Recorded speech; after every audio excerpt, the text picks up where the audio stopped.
a jovem ali ao lado, e eu disse, ele me falou de uma palestra, eu disse para ele que ia embora, se morresse não teria como mandar-me. Ela disse, Deus me livre, para com isso, não fala uma bobagem desta. É o brasileiro, somos nós os espíritas. Se alguém vai falar da morte, pelo amor de Deus, muda de tema, pelo amor de Deus, não fala sobre a morte. Falar da morte atrai a morte, é um ledo engano. Falar da morte não chama a morte para si. Falar da morte é falarmos da vida. Quem está na vida física morre para entrar na vida verdadeira. Nós, os espíritas, cremos na imortalidade da alma. Estudamos, os expositores falam sobre a imortalidade da alma. As crianças fazem versos e mais versos sobre a alma depois da morte. E assim, todos nós, espíritas, estudamos a morte. Nas 5 obras básicas, o estudo é completo sobre a morte. Kardec, no livro Céu e Inferno, trata das comunicações. De quem? Daqueles que viveram conosco na Terra.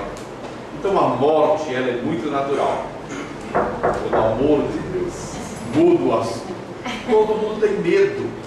Se nós estivermos em uma rodinha de pessoas, ou num jantar, ou numa churrascada no final de semana, se alguém ventilar a morte, sai para lá agorento.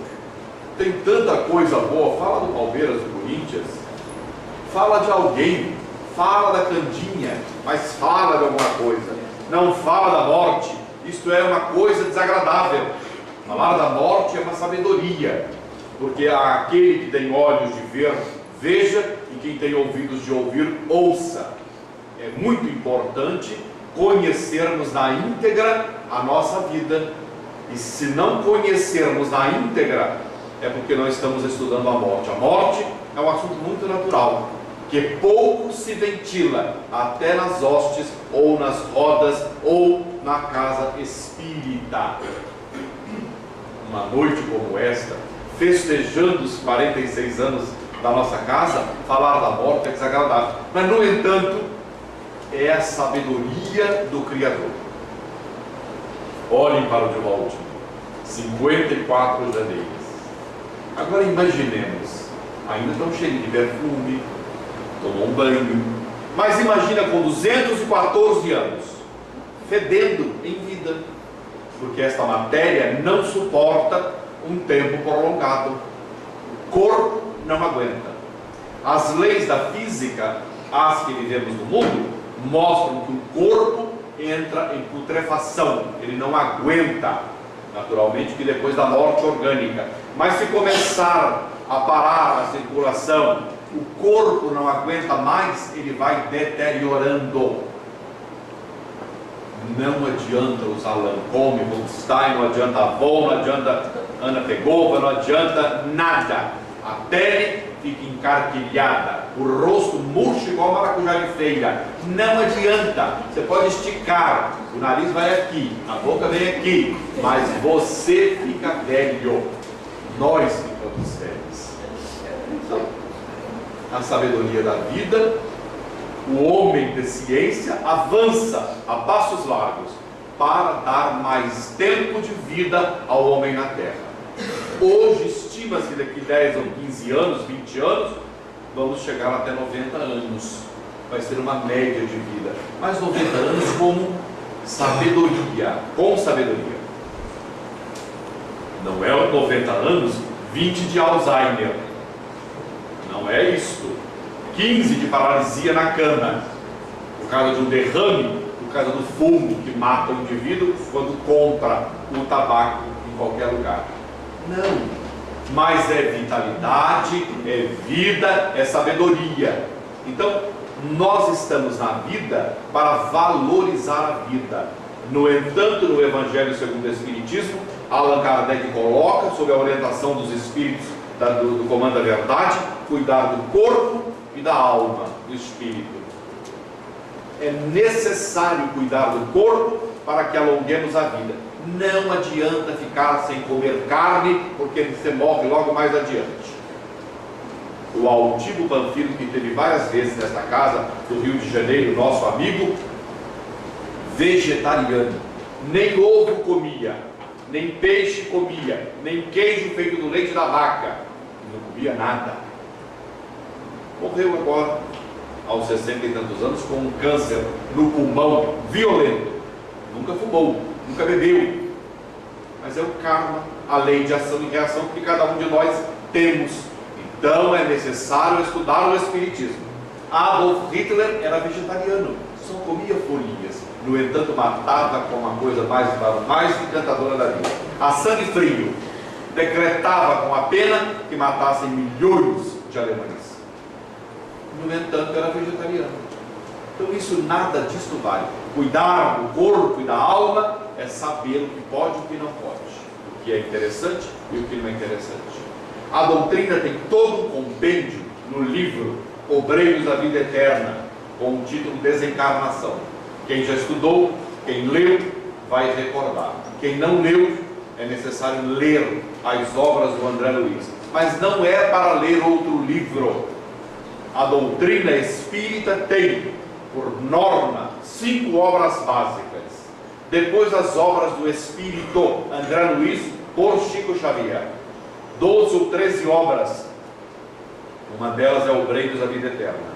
Os clássicos, só isto bastar-nos-ia para conhecer o Espiritismo. Mas há tanto modismo, tanta frescura no movimento, que cada um quer vender o seu peixe, a sua leitoa, o seu cabrito, cada um quer vender uma coisa. Virou moda, mas não precisa de moda. É isso daqui. Nós chegaremos àquilo que é necessário para conhecer a doutrina espírita. Então, esta noite vamos ver Desencarnação, um trabalho elaborado pela Casa Mãos Unidas, da cidade de Santana, São Paulo, onde o senhor Américo Sucena, que é o coordenador deste projeto, ele e a Federação Espírita Brasileira anuiu a fim de que pudéssemos todo mundo estudar o livro. Vamos ver então Desencarnação. Meus amigos, aqui nós estamos vendo um desenho muito bem elaborado. Isto, para os videntes, é a realidade do mundo espiritual. Mas nenhum dos videntes aqui presentes vê, nenhum de nós aqui vê desta forma. Só Chico Xavier que via. Só, não tem outro. Esta é uma realidade do mundo espiritual. O nosso irmão Padre Hipólito, a enfermeira Luciana, André Luiz e Jerônimo, o instrutor da equipe. Eles estão vindo à terra do departamento do nosso lar para visitar 5 enfermos que vão morrer esta noite, junto conosco. Eles vão morrer. E ele, Jerônimo, vai apresentar a André Luiz cada um deles. E nós teremos uma visão en passant, rápida, do que é a morte em cada um deles. Nenhum de nós que estamos aqui em 60 pessoas ou 80 teremos uma morte igual. Ah, mas eu morri de carro, eu também de carro. Não, mas são diferentes. O ato da morte em si, a desencarnação, ela é diferenciada. Então vamos ver o nosso amigo apresentando-nos. Dimas. Não se assustem quem chama Dimas aí não, pelo amor de Deus. É este que vai morrer. Se você chama Dimas, fica tranquilo, é amanhã, não é hoje. O Dimas mora numa moradia humilde no interior do Rio de Janeiro. Ele é espírita, médium falante, é médium de incorporação, como trata Allan Kardec. A mesma coisa de médium de pintura. Allan Kardec fala médium de pintura. A modernidade é médium de psicó e assim por diante. Vamos lá. Ele tem hipertrofia do fígado. O fígado está atrofiado. Vamos ver o caso dele. É ele aqui, o Dimas. O Jerônimo, Padre Hipólito, a enfermeira Luciana, André Luiz, a cabeceira do doente. Todos estes fazem parte do nosso lar. Todos. É por isso que os espíritos vêm para visitá-los. Todos nós aqui também somos assistidos por alguém. Ninguém na lei de Deus é desertado. Este é loiro, fica do lado, Deus não quer saber. Mentira. Este é moreno? Deus aparta. Mentira. Todos nós aqui nesta sala, no universo, na cidade de Auriflama, temos um amparo espiritual. Cada família tem um amparo espiritual. Cada grupo tem um amparo. A cidade tem um amparo da espiritualidade maior. Ninguém está desertado da vida e da bondade de Deus. Estes são amparados, são catalogados, registrados na cidade de nosso lar. E então o Dimas, que é um excelente trabalhador, médio, cumpridor do seu dever, e vamos ver as facetas depois do Dimas. Vamos ver o outro. O Fábio mora também numa moradia simples, periferia do Rio de Janeiro. Ele é espírita, médium passista e tem tuberculose. Vamos ver o Mário. O Fábio, eis o Fábio. Casado, 2 filhos, a esposa. Dedicadíssimo ao passe. Dedicadíssimo. E há criaturas na movimento espírita, uma casa espírita, que diz: o que você faz? Ah, sou só médium. Não, sou médium passista. É importantíssimo ser médium passista. E não é melhor o médium de incorporação. O de incorporação é mais devedor diante da lei de Deus. Cada um tem a sua função. O médium passista é excelente. O doutrinador, o esclarecedor, o médium de doação de fluidos, o médium que fluidifica a água, o médium que faz qualquer trabalho do bem, tem o seu valor extraordinário. Quem se menoscaba é porque não crê no seu valor interior. Vamos ver o próximo. A dona Albina mora numa moradia muito luxuosa no Rio de Janeiro, num bairro nobre, e trabalha com crianças. Ela é presbiteriana, ela é crente, e tem problema de cardiopatia, tem algumas veias no coração que estão fragilizadas, e vai também empacotar esta noite.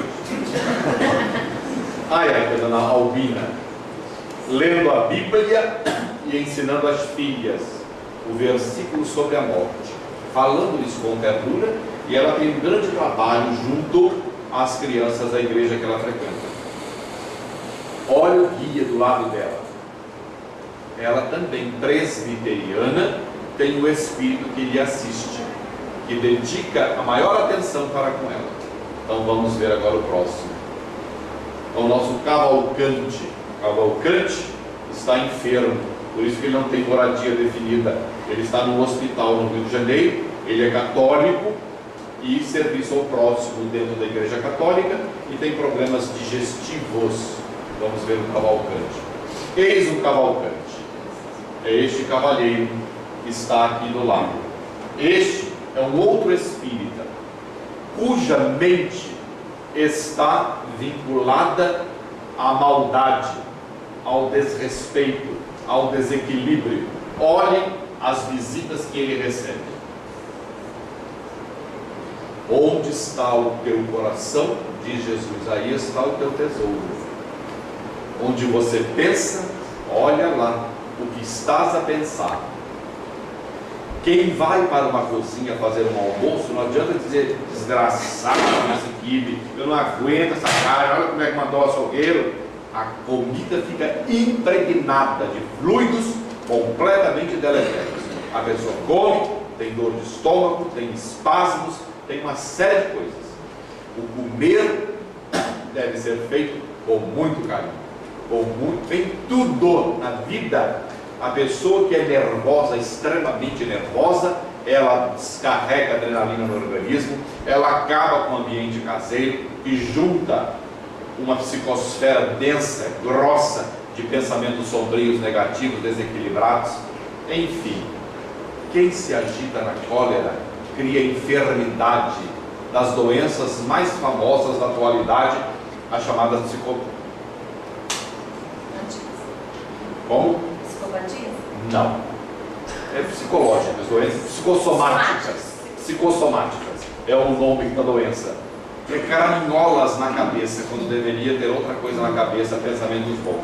Olha o nosso amigo, como ele está. Ali o Cavalcante, quieto, não tem a influência das outras entidades, porque Deus dá àquele segundo as suas obras.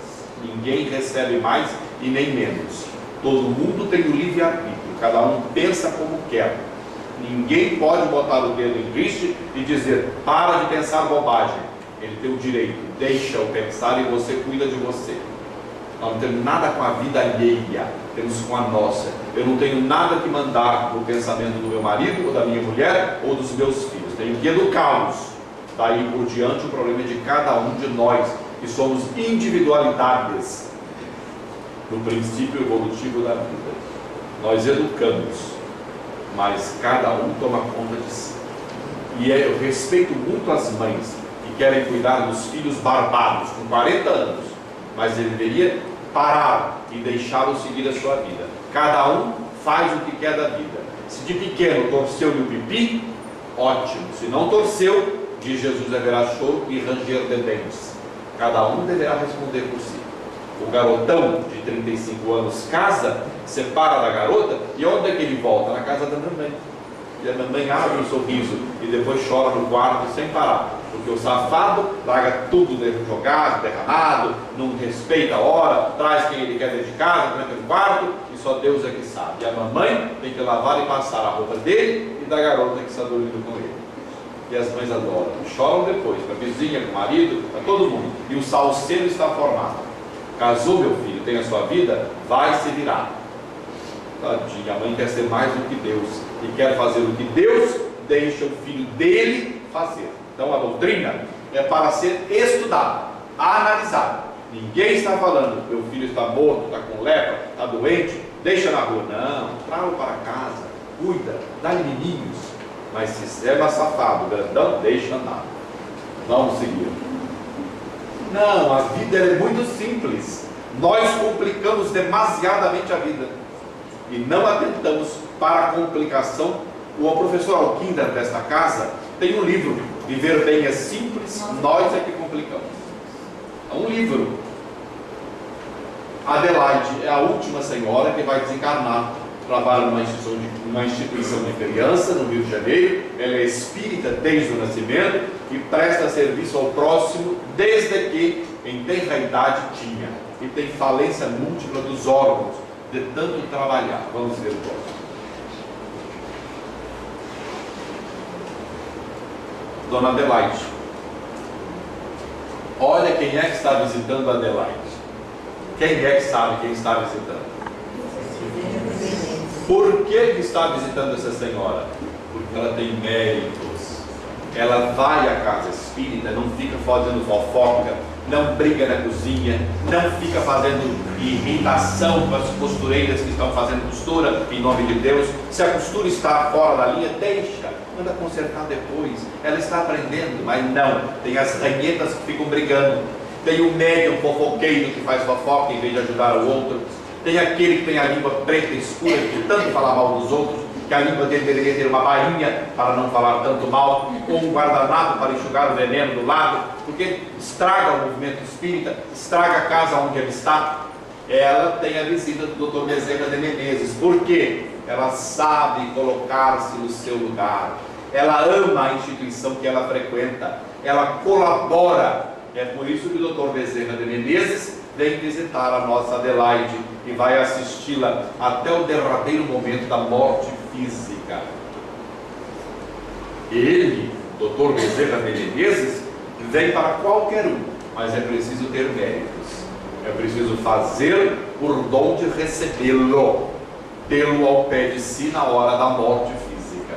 Então, olha o sorriso de todo mundo.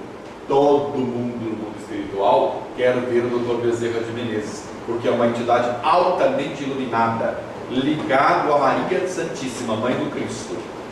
Então, meus amigos, trabalhemos e fechemos a boca. Evangelho, capítulo 20, item 5, obreiros do Senhor.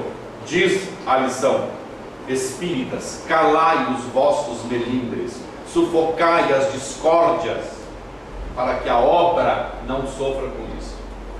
Certo? Vamos andando. Os espíritos do comando do nosso irmão Jerônimo retiraram-nos do corpo, todos eles, os 5. Estão vendo esse fio prateado na cabeça deles? Estão ou não estão? Estão. Até parece uma sala de cultos. Estamos vendo ou não estamos? Estamos.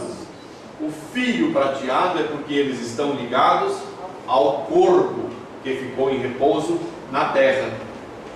Eles estão no espaço. E poderiam perguntar, mas por que eles estão volitando?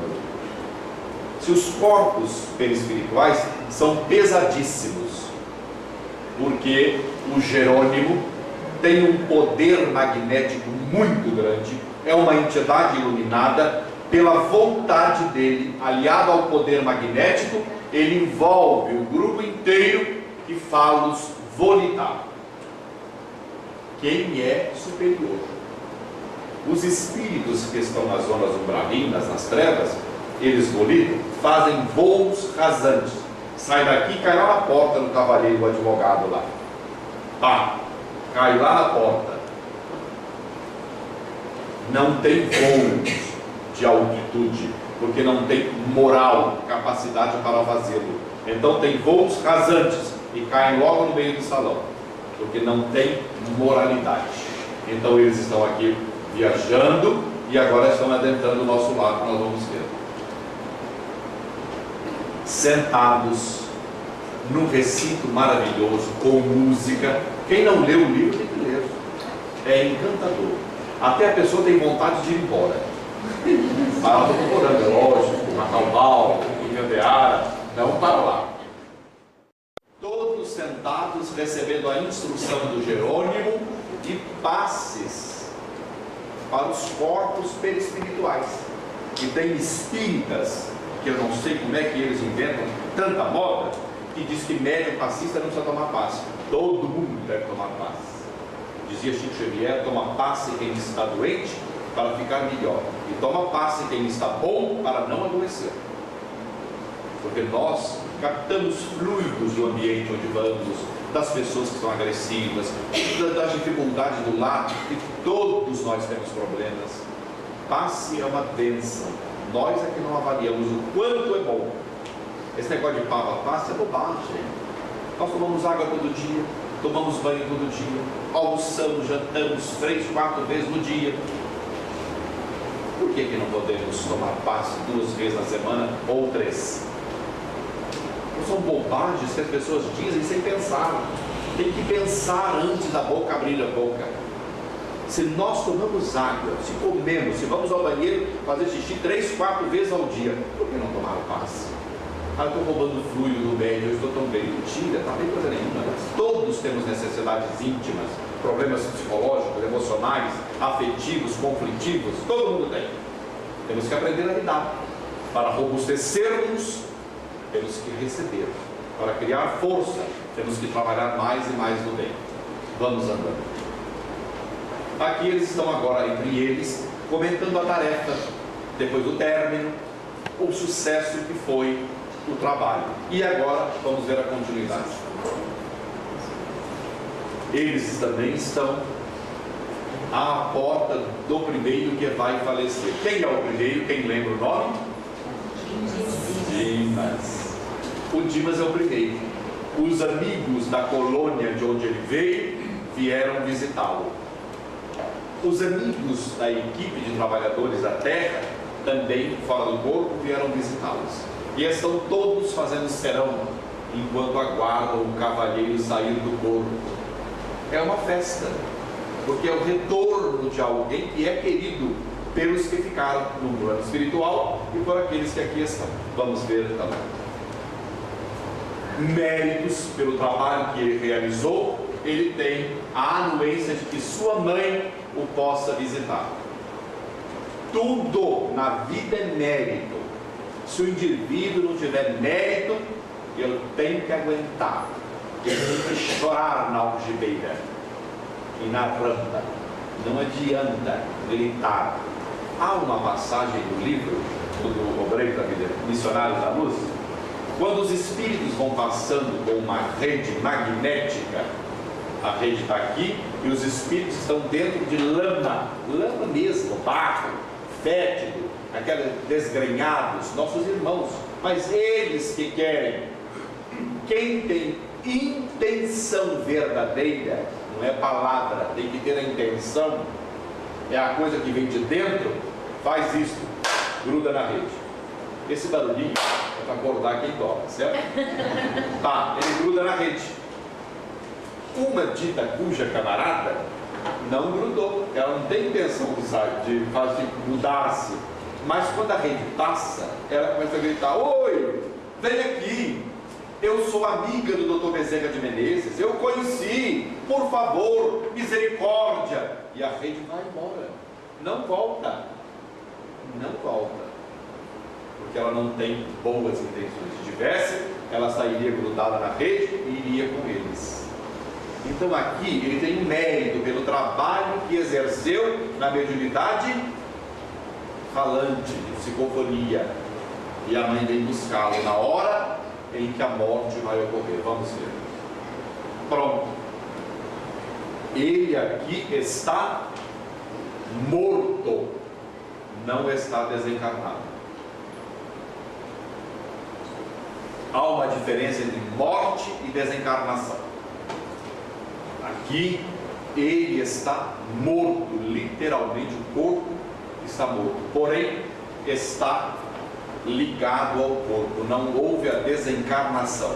Olha o liame da cabeça dele à cabeça perispiritual.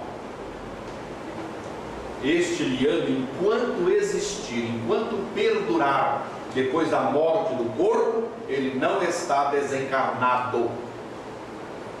Só ocorrerá a desencarnação quando este liame for rompido. O bebê, quando sai do ventre do útero da mãe, ele só ganha vida quando o médico corta o cordão umbilical. Ele grita porque o ar entrou pela primeira vez nos seus pulmões, e ele grita por isso. Por isso é que ele berra. Quando a criança não consegue berrar, dá-lhe um tapinha no rabo para ele gritar, para tomar fôlego. E é aí, nesse exato momento, que a criança erra. E aqui, quando cortar esse liame, houve a desencarnação. Pode ficar 2 anos, 10 anos, 20 anos, 200 anos, ele vinculado ao corpo, aos ossos, às sensações. Ele pode ficar, como ele pode ser liberado instantaneamente, dependendo da sua evolução. Quando será cortado? Depende das instruções dos espíritos que lhe assistem. Não depende de ninguém mais. Quanto maior for o entendimento, melhor for a evolução moral do indivíduo, melhor ele estará do outro lado da vida. Por enquanto ele está morto, não desencarnado. Vamos ver. Olha ele dormindo outra vez no colo da mãe. Por que ele está dormindo? Porque ele está vinculado a um corpo morto e a sensação é de sono. Vem aquele doutor. Quem já morreu aqui? Ninguém. Mas vão ter a sensação. Quem toma um psicotrópico para dormir, paga, baba, olha até a fronha. É idêntico, mas fica ligado, porque ele está sonolento, porque está ligado ao corpo. Estão vendo o fio? Ele está ligado ao corpo. Todo mundo visitando, o André Luiz dando apoio à mãe e ele no colo de mamãe. Olha a ternura da lei de Deus. Um homem desse no colo da mãe. As mães são essencialmente maravilhosas. Às vezes querem ser mais do que o Criador, mas apanham da vida, da lei de Deus. Mas olha o extremado amor que ela dedica ao filho. Vamos ver o próximo. Este senhor cavalheiro, eu adorei quando eu vi a lição pela primeira vez.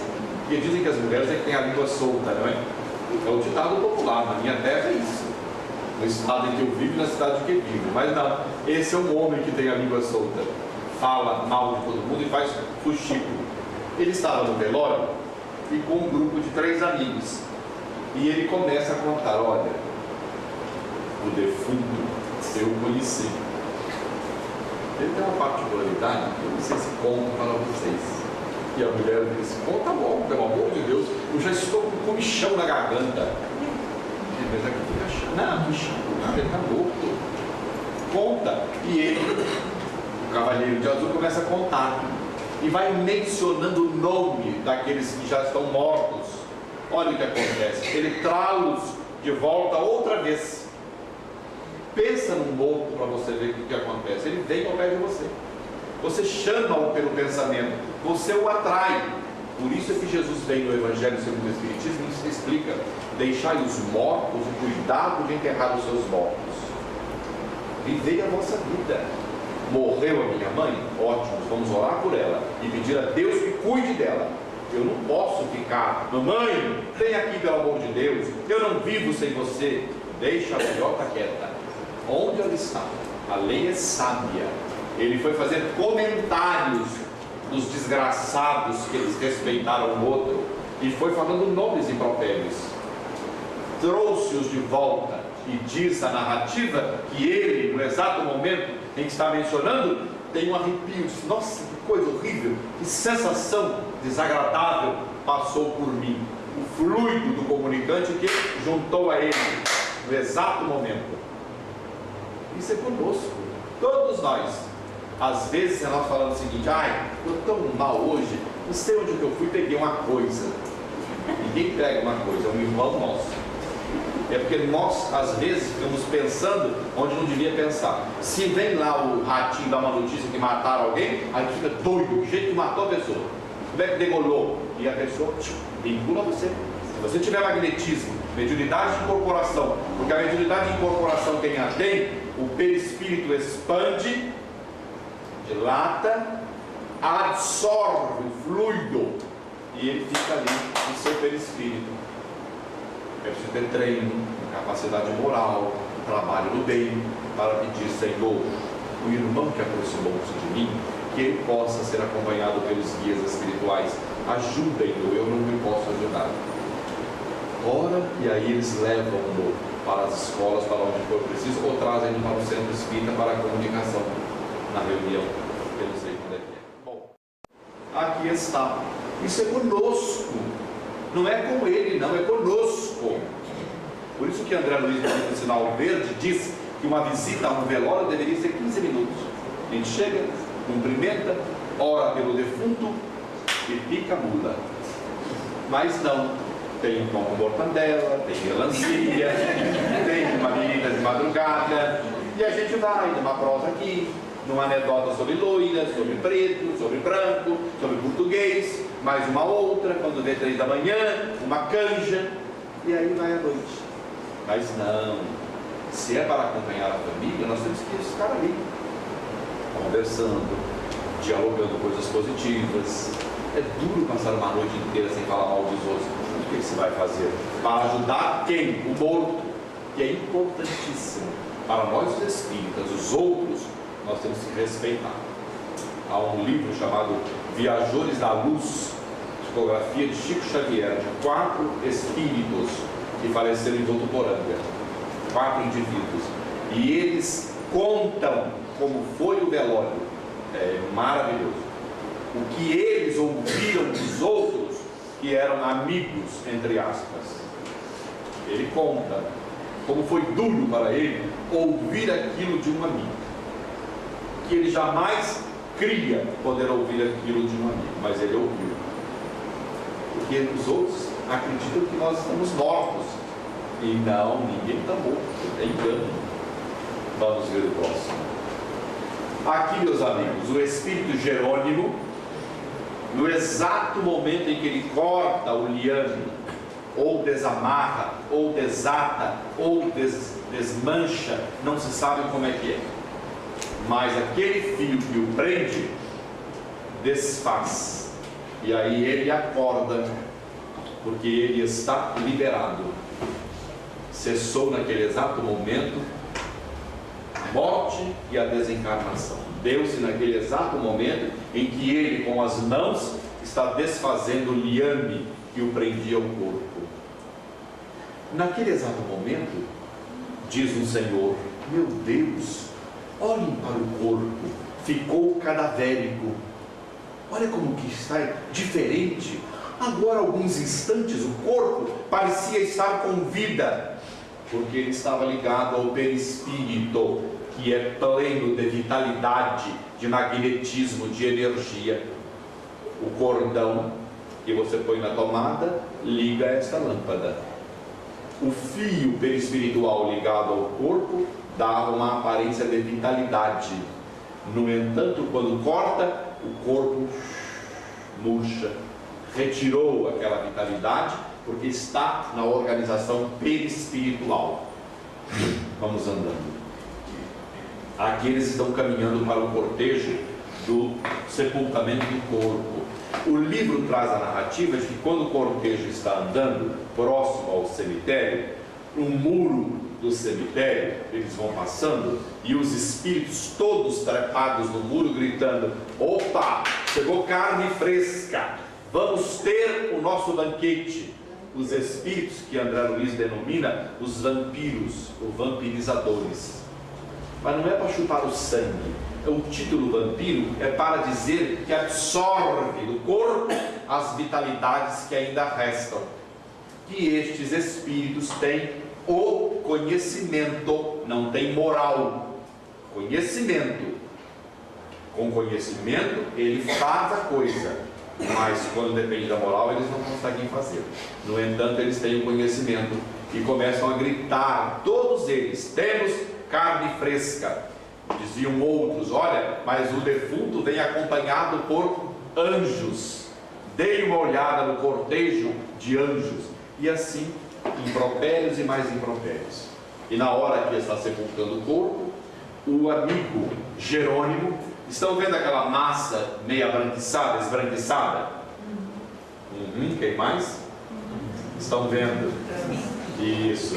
Aquilo são passes longitudinais, transversais, que os espíritos estão aplicando para retirar do corpo toda a possibilidade dos espíritos vampirescos virem sugar a energia do nosso irmão. É a vontade de Deus e quem tem mérito. Nesse exato momento em que estão fazendo todo este ritual, gritam os espíritos do muro: que pena, lá se vai o nosso alimento, desgraçados, lá se vai o nosso alimento. Porque essa energia, ela é conduzida, esparsa no universo, no éter do universo. E enquanto isso está se dando, o André Luiz, como neófito, iniciante, ele sai pelo cemitério. Vamos ver. Olha quem ele encontra: uma senhora sentada sobre a tumba e o liame na cabeça, entrando lá embaixo nas 7 palmos de sepultura. Ela está morta, mas não está desencarnada. E o André Luiz, inexperiente, ouve aquela mulher gritando: moço, você na porta, vem aqui. Moço, por favor, eu ouço os meus filhos me chamando. Vem aqui, por favor, tende de mim piedade. Eu não sei o que está acontecendo. Eu de repente me vi aqui, mas eu estou chumbada em cima desta terra. Por favor, ajuda-me, levanta-me daqui, leva-me para casa. As minhas filhas choram, eu ouço, leva-me pelo amor de Deus.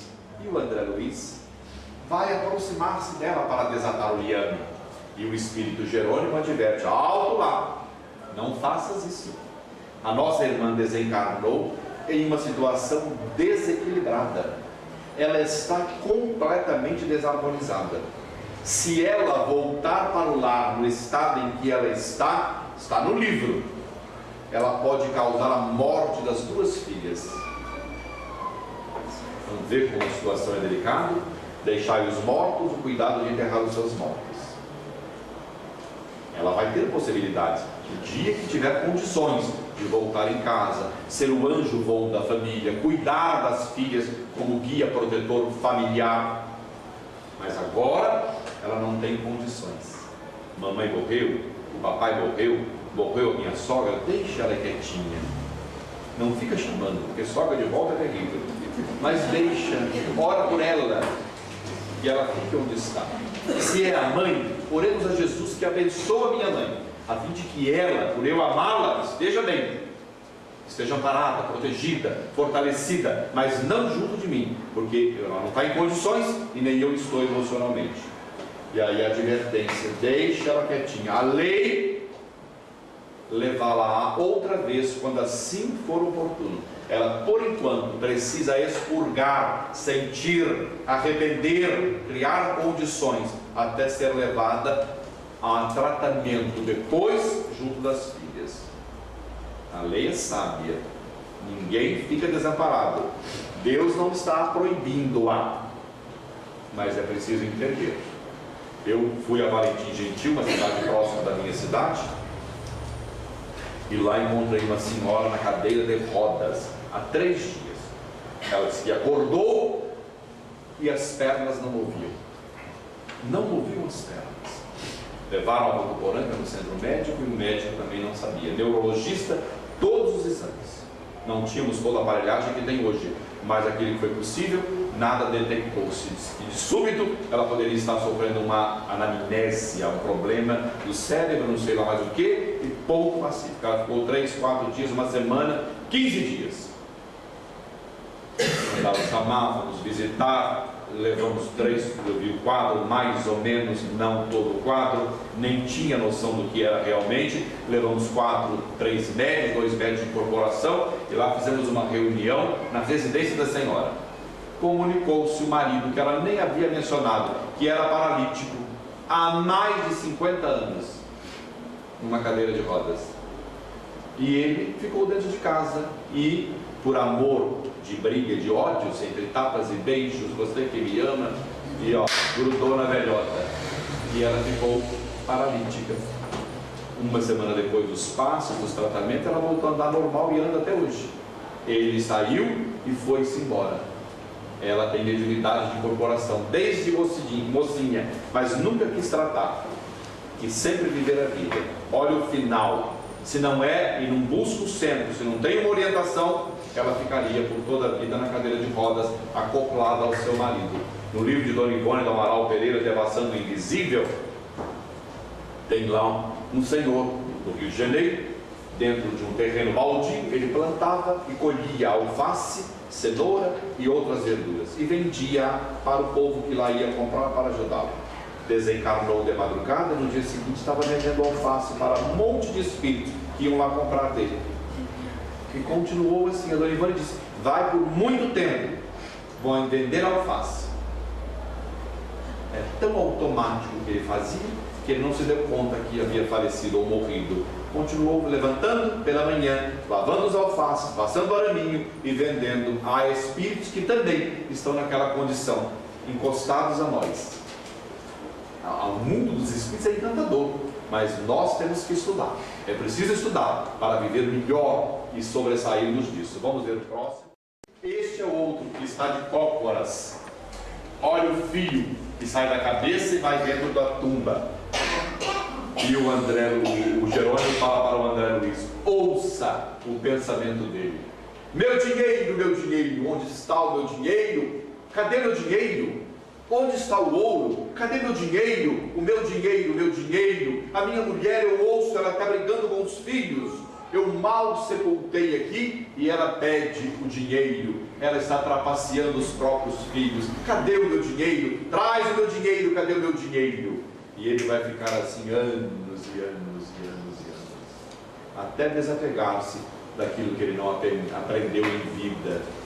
Dinheiro é bom, mas quando circula na hora do bem, nas zonas do bem, tudo isso, é muito bom ter dinheiro, vale a pena. Quem sabe manuseá-los, melhor ainda. Quem não sabe tem que ter juízo, senão vai ficar assim, gritando onde é que está o dinheiro. E vai ficar por um bom tempo. Vamos andando. Esse é o... Não. Fábio. Esse é o Fábio, que é o médium assista, que também vai falecer daqui a pouco. Esses outros todos, os espíritos só vão apresentar uma faceta.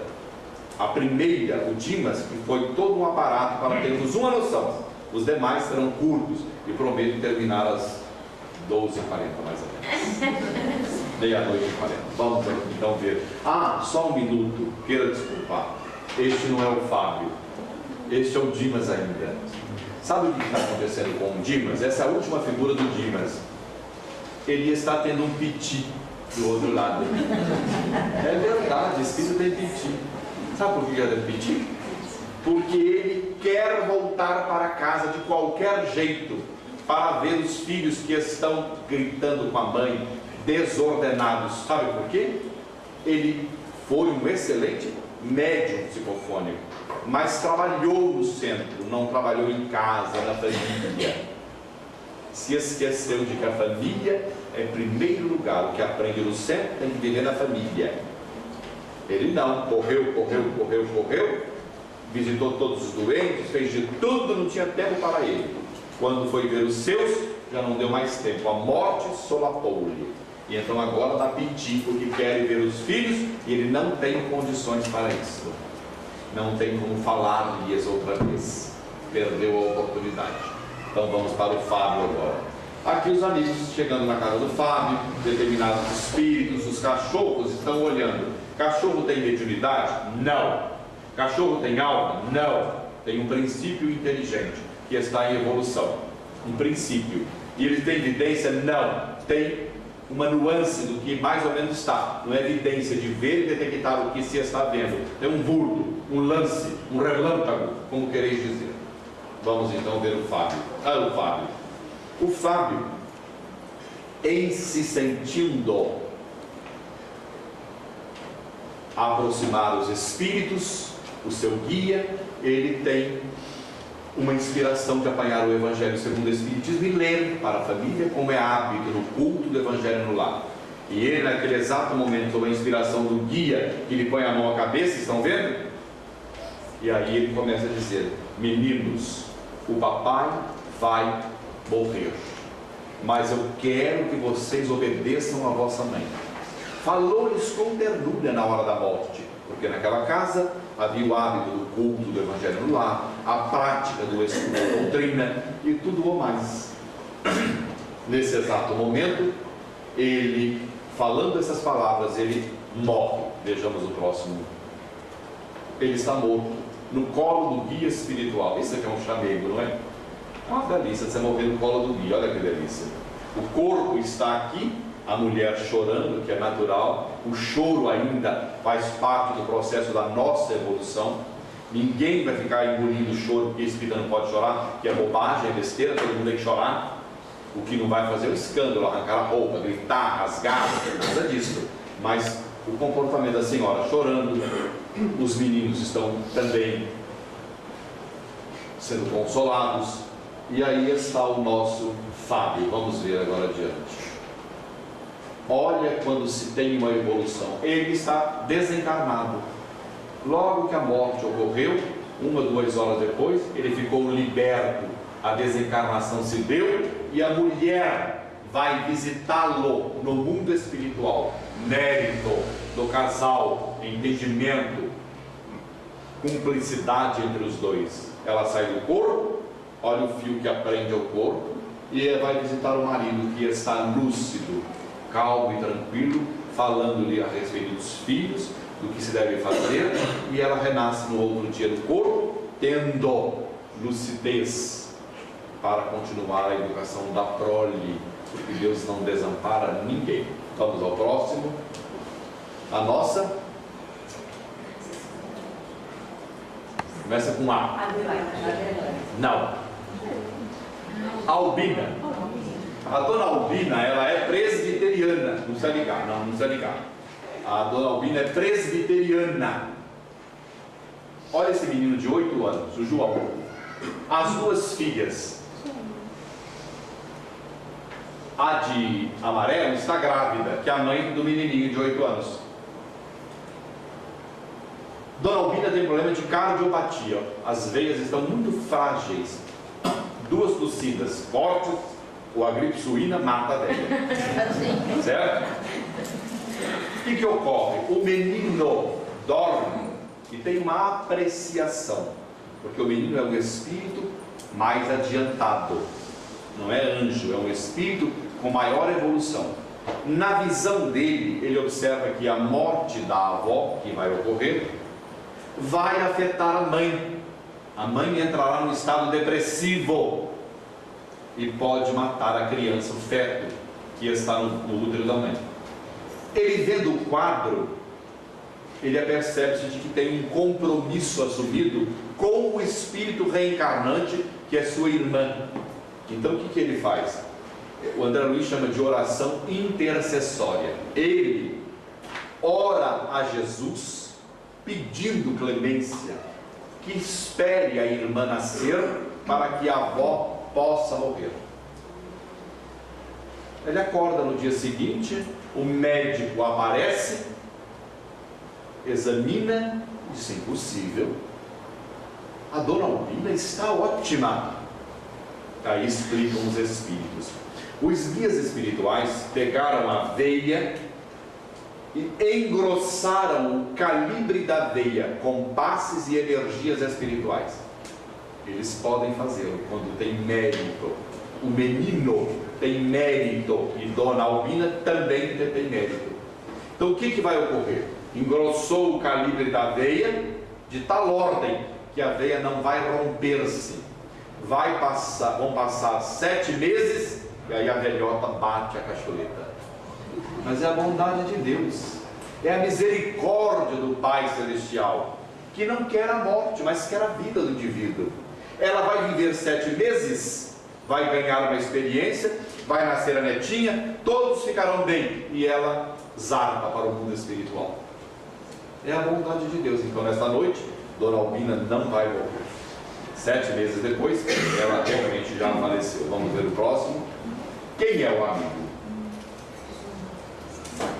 Cavalcante.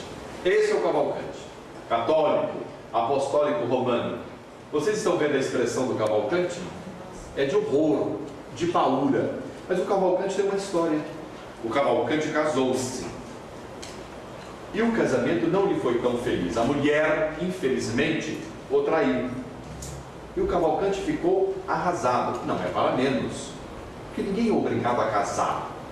Ninguém no mundo é obrigado a casar.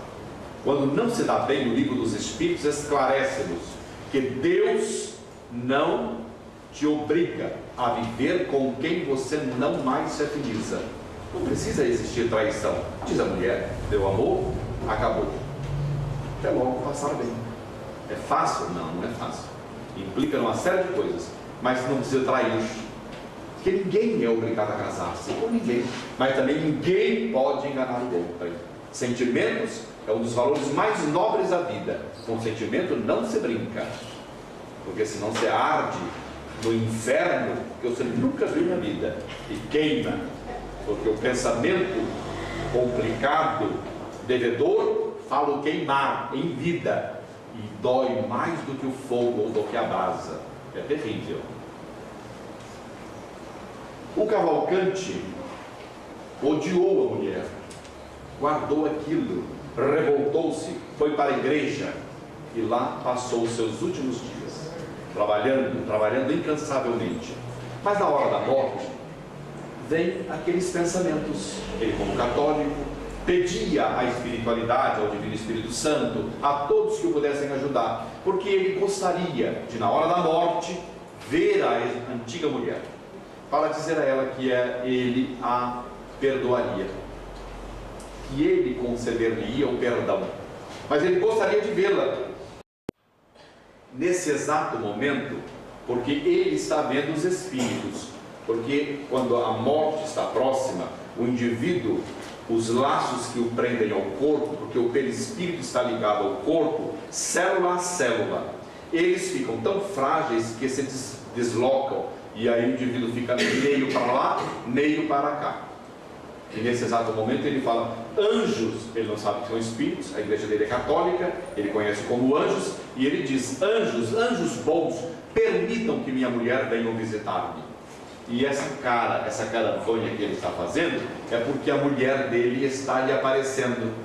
É natural, ela está nas zonas umbralinas, não usou um Lancôme, não usou um creme, não usou nada, tadinha. Ela está desgrenhada, no cabelo sem pentear, não foi ao cabeleireiro, nada. Vamos vê-la. Olha o estado que está a broar. Tadinha, ela está toda desgrenhada, a alma atormentada, e ele toma de um horror, porque ele a conheceu linda, maravilhosa. E ela grita, ele, moribundo, o Cavalcante, o médico e uma enfermeira, sozinhos no quarto. De repente o Cavalcante começa: meu amor, não vai embora, vem aqui, pelo amor de Deus, eu te perdoo, querida. O médico e a enfermeira um olha para o outro, não entende, ele continua gritando, mas não tem ninguém no quarto. O médico diz: ele entrou na loucura, e aplicam uma morfina nele. Vamos ver. No exato momento em que estão aplicando uma morfina, ele morre e o perispírito em cima do corpo. Esse ato de dar-lhe a morfina, antes levar-se-ia aproximadamente 2 horas para separar o perispírito do corpo. Com o ato da morfina que chumba o indivíduo, prende, ele vai levar aproximadamente 8 horas para ocorrer a desencarnação dele. Vão sepultá-lo e ele vai sentir o ato, até desvincular-se daquilo. Então essa medicação e outras medicações, elas causam isso. Tem um grupo de médicos que acha que o enfermo no estado da morte, próximo à morte, não deveria tomar tanto barbitúrico ou morfina ou outras medicações que o deixassem sedado, porque causar-lhe-ia no futuro, após morte, uma séria complicação. Há outros que dizem que a medicina inventou uma medicação para tirar a dor. Então cada um de nós é que sabe, no momento nosso, se toma ou se não toma, entendeu? Eu já sou da hipótese que na hora da dor me dá um remédio, que eu tiro a dor, entendeu? Se depois da morte vamos suportar isso, que seja em nome de Deus. Trabalhemos mais para suportar menos o problema, mas aí é individual. Vamos ver então. Aqui é a nossa irmã, a última, Adelaide. Adelaide, ela foi buscar o concurso de Dona Zenóbia, esta que está com o vestido lilás, modelo Clodovil, último tipo. Ela está na direção da cidade, da colônia Casa Transitória. Ela está. Ela que dirige a colônia inteira. Ela disse assim: Dona Zenóbia, pelo amor de Deus, eu vim aqui pedir-lhe uma ajuda, porque eu quero deixar o corpo e não consigo. As minhas amigas, os meus amigos da instituição, oram em cima de mim 24 horas. Eu quero sair do corpo e eles não me deixam. Eles fazem tantas orações em cima de mim e pedem, pelo amor de Deus, Adelaide, não morra.